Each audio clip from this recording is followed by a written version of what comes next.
خاص تکلم ایسے مجلس میں بیٹھنے والے کو السلام علیکم.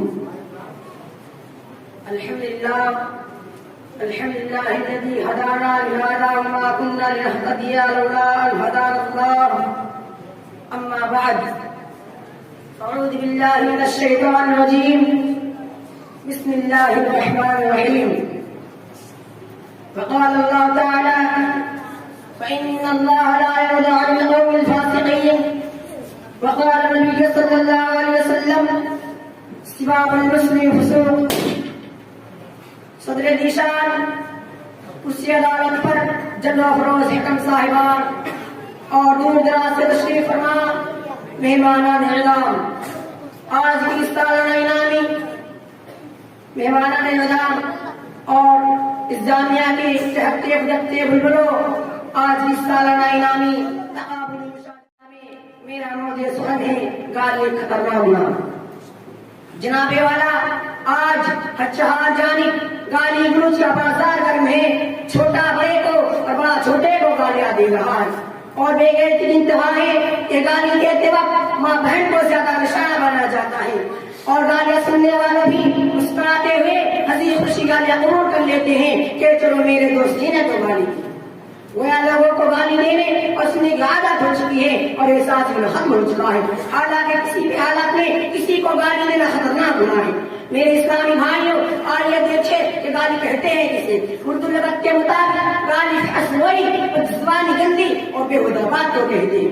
اسی طرح عیب جوئی، الزام تراشی، لعن طعن وغیرہ سب گالی کے مفہوم میں شامل ہے.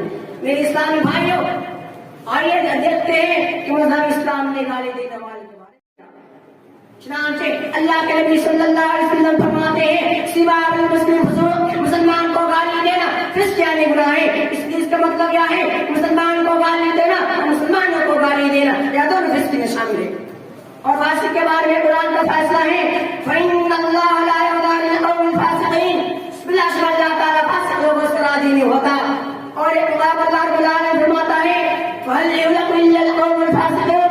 بس فاسق لوگ کے علاوہ کوئی ہلاک نہ کیا جائے گا. آپ حضرات قرآن حدیث کی روشنی میں جائزہ لے سکتے ہیں کہ آج معاشرے میں اتنے لوگ فاسق ہیں اور اپنے آپ ہلاک کر رہے ہیں. لیجیے ایک اور حدیث سنیے اور غور کیجیے. اللہ کے نبی صلی اللہ علیہ وسلم فرماتے ہیں: اہل النار خمسہ. جہنم میں 5 ہیں، ان میں سے ایک الشریر الفحاش، گالیاں بکنے والا، فحش رہنے والا. سنا آپ نے؟ اللہ کے نبی صلی اللہ علیہ وسلم نے اس حدیث میں گالی دینا جہنم میں قرار دیا. گویا گالی دینے سے آخرت تباہ برباد ہو جاتی ہے اور گالیاں دینے والی کی بھی دنیا میں عزت نہیں رہتی.